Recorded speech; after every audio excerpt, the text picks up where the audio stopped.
ಏಕಮೇವ ದ್ವಿತೀಯಂ.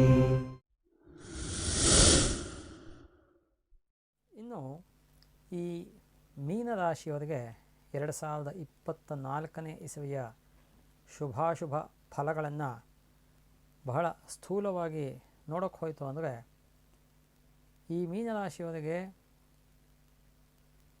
ಗುರು ಸದ್ಯದ ಪರಿಸ್ಥಿತಿಯಲ್ಲಿ 2ನೇ ಮನೆಯಲ್ಲಿದ್ದಾನೆ.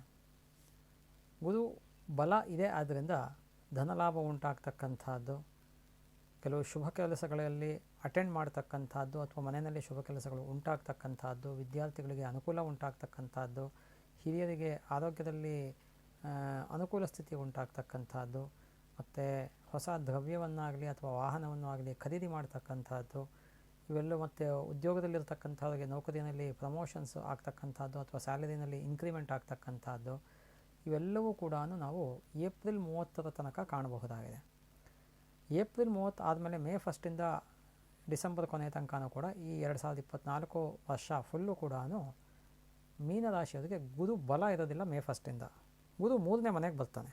ಗುರು 3ನೇ ಮನೆಗೆ ಬಂದಾಗ ಅವರಿಗೆ ಅಧಿಕ ಧನ ವ್ಯಯ ಉಂಟಾಗ್ತಕ್ಕಂಥದ್ದು, ಅನಾರೋಗ್ಯ ಉಂಟಾಗ್ತಕ್ಕಂಥದ್ದು, ಕೆಲಸದಲ್ಲಿ ತೊಂದರೆ ಉಂಟಾಗ್ತಕ್ಕಂಥದ್ದು ಅಥವಾ ಕೆಲಸವನ್ನು ಬೇರೆ ಚೇಂಜ್ ಮಾಡ್ತಕ್ಕಂಥದ್ದು ಅಥವಾ ಕೆಲಸವನ್ನು ಕಳ್ಕೊಳ್ತಕ್ಕಂಥ ಪಾಸಿಬಿಲಿಟಿ ಇರುತ್ತೆ. ಸ್ಥಾನಚ್ಯುತಿ ಉಂಟಾಗ್ತಕ್ಕಂಥದ್ದು ಮತ್ತು ಕೆಲಸ ಕಾರ್ಯಗಳಲ್ಲಿ ವಿಘ್ನ ಉಂಟಾಗ್ತಕ್ಕಂಥದ್ದು ಇವೆಲ್ಲವೂ ಕೂಡ ಇರುತ್ತೆ. ಮುಖ್ಯವಾಗಿ ಅನಾರೋಗ್ಯ, ಅಂದರೆ ಆರೋಗ್ಯವನ್ನು ಭಾಳ ಚೆನ್ನಾಗಿ ಕಾಪಾಡ್ಕೋಬೇಕಾಗತ್ತೆ ಮೀನರಾಶಿಯವರು.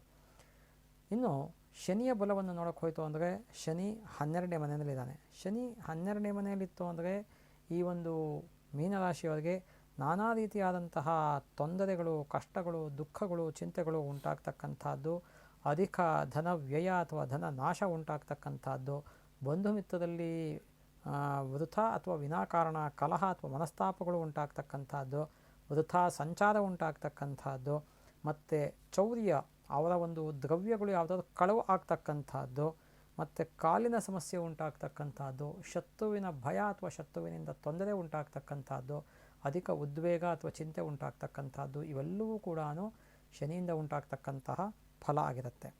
ಅದೇ ರೀತಿಯಲ್ಲಿ ರಾಹು ಜನ್ಮ ರಾಶಿನಲ್ಲೇ ಇದ್ದಾನೆ. ಆದ್ದರಿಂದ ಕೆಲಸ ಕಾರ್ಯಗಳಲ್ಲಿ ತೊಂದರೆ ಉಂಟಾಗ್ತಕ್ಕಂಥದ್ದು ಮತ್ತು ತಲೆ ಭಾಗದಲ್ಲಿ ಸಮಸ್ಯೆ ಉಂಟಾಗ್ತಕ್ಕಂಥದ್ದು, ಬುದ್ಧಿ ಭ್ರಮಣೆ ಆಗ್ತಕ್ಕಂಥದ್ದು, ಅಥವಾ ತಾವು ಏನೇ ಕೆಲಸ ಮಾಡೋಕ್ಕೋದ್ರೂ ಕೆಲವು ಕ್ಷಣದಲ್ಲಿ ಬುದ್ಧಿ ಮಂಕಾಗೋದು ಅಂತ ಹೇಳ್ತೀವಲ್ಲ, ಆ ಥರ ಆಗಿ ಕೆಲವು ಸತಿ ಕೆಲಸ ಕಾರ್ಯಗಳಲ್ಲಿ ತೊಂದರೆ ಉಂಟಾಗ್ತಕ್ಕಂಥದ್ದು, ಇವೆಲ್ಲವೂ ಕೂಡ ಉಂಟಾಗ್ತಕ್ಕಂಥದ್ದು.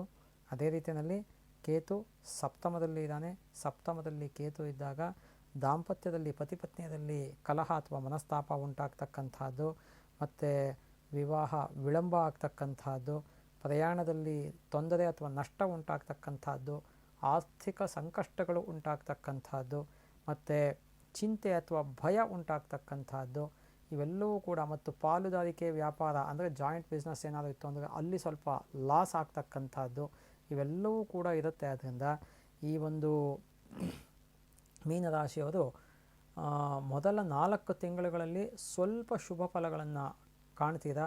ಅದಾದಮೇಲೆ ಅವರಿಗೆ ಗುರುಬಲ ಇರೋದಿಲ್ಲ, ಶನಿ ಬಲ ಇರೋದಿಲ್ಲ, ರಾಹುಕೇತು ಬಲವೂ ಇರೋದಿಲ್ಲ. ಆದ್ದರಿಂದ ನೀವು ಏಪ್ರಿಲ್ ಕಳೆದ ಮೇಲೆ ನವಗ್ರಹ ವಿಶೇಷ ಗುರು ಶನಿ ರಾಹುಕೇತುಗಳನ್ನು ನೀವು ಪರಿಹಾರದ ರೂಪದಲ್ಲಿ ಶಾಂತಿಯನ್ನು ಮಾಡಿಕೊಂಡು, ಗುರುವಿಗೆ ಕಡಲೆಕಾಳು ಅಥವಾ ಕಡಲೆಬೇಳೆ, ಶನಿಗೆ ಕರಿ ಎಳ್ಳು ಅಥವಾ ಎಳ್ಳೆಣ್ಣೆ, ಮತ್ತು ರಾಹುವಿಗೆ ಉದ್ದಿನಬೇಳೆ, ಕೇತುವಿಗೆ ಹುರುಳಿ ಅಥವಾ ಅಲಸಂದೆಯನ್ನು ಪೂಜೆಯನ್ನು ಮಾಡಿ ಧಾನ್ಯಗಳನ್ನು ದಾನ ಮಾಡ್ತಕ್ಕಂಥದ್ದು, ಶಿವ ಮತ್ತು ವಿಷ್ಣುವಿನ ಆರಾಧನೆಯನ್ನು ಮಾಡ್ತಕ್ಕಂಥದ್ದು, ದುರ್ಗೆಯನ್ನು ಆರಾಧನೆ ಮಾಡ್ತಕ್ಕಂಥದ್ದು, ನರಸಿಂಹದೇವರನ್ನ ಆರಾಧನೆ ಮಾಡ್ತಕ್ಕಂಥದ್ದು, ಮತ್ತು ಮೃತ್ಯುಂಜಯನನ್ನು ವಿಶೇಷವಾಗಿ ಆರಾಧನೆ ಮಾಡ್ತಕ್ಕಂಥದ್ದು ಕೂಡ ಬಹಳ ಸೂಕ್ತ ಆಗಿರುತ್ತೆ.